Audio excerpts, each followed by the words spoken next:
দেখলে মনে হবে রাজনৈতিক দলের নির্বাচনী প্রচারের ভ্যান রিক্সা এলাকা এলাকায় ঘুরে বেড়াচ্ছে।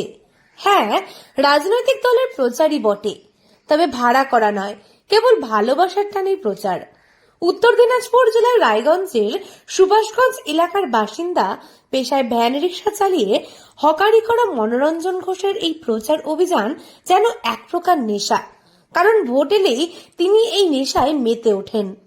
এই কাজে কোনো স্বার্থের ব্যাপার নেই, কেবল দলের প্রতি ভালোবাসার টানেই তার এই উদ্যোগ। আমি রায়গঞ্জ লোকসভা থেকে বের হয়েছি, মানে আমার উদ্দেশ্য হলো বালুঘাট লোকসভা করা, কিন্তু আমার বাড়ি যেহেতু রায়গঞ্জ লোকসভা, তা রায়গঞ্জ থেকে বের হতে হয়। হ্যাঁ, সেটা যতটা পারি আমি ঘুরি, দিয়ে যতটা পারি আমি ঘুরি, এটা আমার নিজের হিসেবে। ধরেন এক সপ্তাহে 4-5 দিন হয়ে গেল। ভাই এই পার্টিটাকে আমার খুব ভালো লাগে, পার্টিদের নীতি বিজেপির, যেহেতু বিজেপি দলের ব্যানারগুলো আছে, বিজেপিকে অবশ্যই দিচ্ছি জনগণকে এই কথাই বলছি। দেখেন আমার বাড়ি কোথায়, আমি একটা গরিব মানুষ, ফেরি ব্যবসা করে চলি, তা আমি কষ্ট করে আপনাদের কাছে আসছি। ভোটটা কেউ নষ্ট করে না, ভারতীয় জনতা পার্টিকে ভোটটা দেবেন। ভারতীয় জনতা পার্টি থাকলে আপনার প্রতিটা লোকের ভালো হবে। এই জন্য আমি আসছি, তো কাউকে না কাউকে আপনার দিবেন না, কিন্তু এইখানে দিলে আমার মনে হয় ভালো হয়। তবু আপনি 100 কিলোমিটার রাস্তা পাড়ি দিয়ে তীব্র গরমকে উপেক্ষা করে বালুরঘাট লোকসভা কেন্দ্রের বিজেপি প্রার্থী তথা রাজ্য সভাপতি সুকান্ত মজুমদারের সমর্থনে বালুরঘাট লোকসভা কেন্দ্রের বিভিন্ন প্রান্তে ঘুরে ফিরে প্রচার চালিয়ে যাচ্ছেন মনোরঞ্জন বাবু। মনোরঞ্জন বাবুর দাবি, বিগত লোকসভা নির্বাচনে সুকান্ত মজুমদার যে ভোটে জিতেছিলেন তার থেকে অনেক বেশি ভোটে তিনি এবারে লোকসভা নির্বাচনে জয়ী হতে চলেছেন।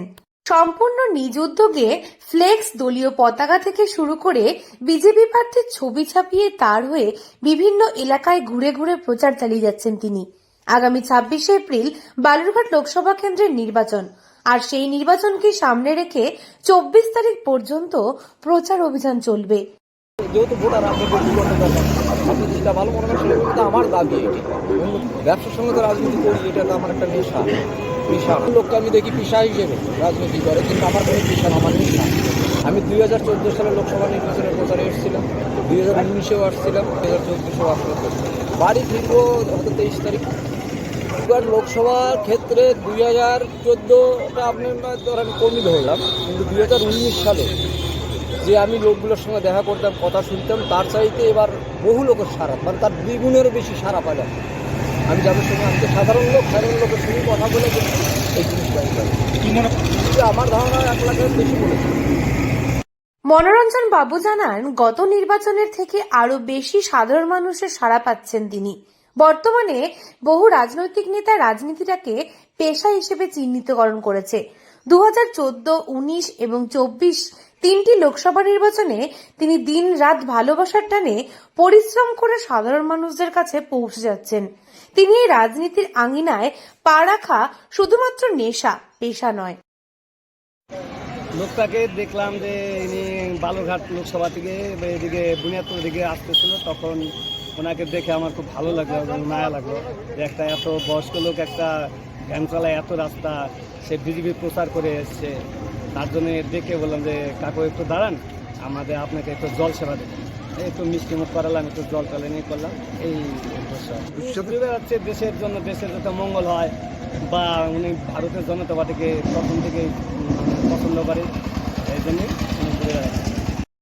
মনোরঞ্জন বাবুর 11 জনকে নিয়ে সংসার, পরিবারের নিত্যদিনের সঙ্গী অভাব। সেই অভাবকে তিনি দূরে সরিয়ে রেখে দলকে ভালোবেসে প্রচার অভিযানে তিনি নেমেছেন।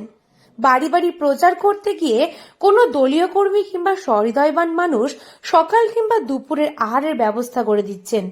গত লোকসভা নির্বাচনের তুলনায় চলতি নির্বাচনে সাধারণ মানুষের সাড়া তিনি ব্যাপকভাবে পাচ্ছেন। দক্ষিণ দিনাজপুর থেকে সুস্মিতা গোস্বামীর রিপোর্ট, লোকাল 18 বাংলা।